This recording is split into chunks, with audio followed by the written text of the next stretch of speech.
台北市立动物园的非洲长尾带，1986年试回时阵入园，不过自今年2月健康出问题，然后这礼拜因为伊的体温加悬，医疗团队是用抗生素甲治疗，但是对初六开始伊都站不起来了。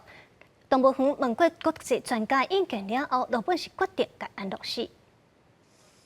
7号台北市立动物园非洲动物区非洲象顶村一只千灰孤单在食草，一直甲出日对的好姊妹仔美带，前一暗已经死亡。会再来到动物园的游客感觉有一点仔伤心。这一单一次它也会比较孤零。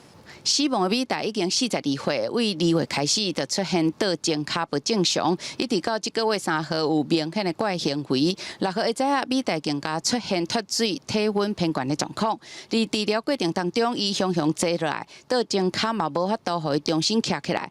经过向美国专家咨询，认为个治疗落去只是增加伊的痛苦。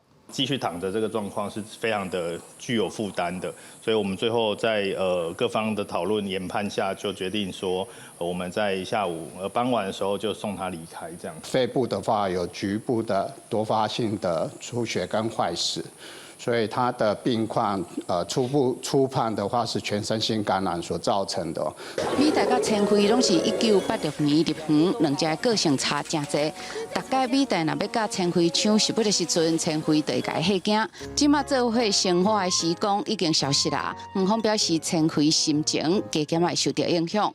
在群体动物像大象这么强烈连结这么强烈的物种身上，他们可能会逐渐的感受到有一些异常或跟变化，那需要我们保育员多多陪伴。目前台北市立动物园顶存一只非洲象，有关未来是毋是阁要引进新的个体？园方表示，象需要真大的土地，嘛阁较悬的规家照护，嘛强调若讲无法度提供象非常好的动物福利的话，引进就需要非常斟酌的评估。公司新闻林建伟配合做台北报道。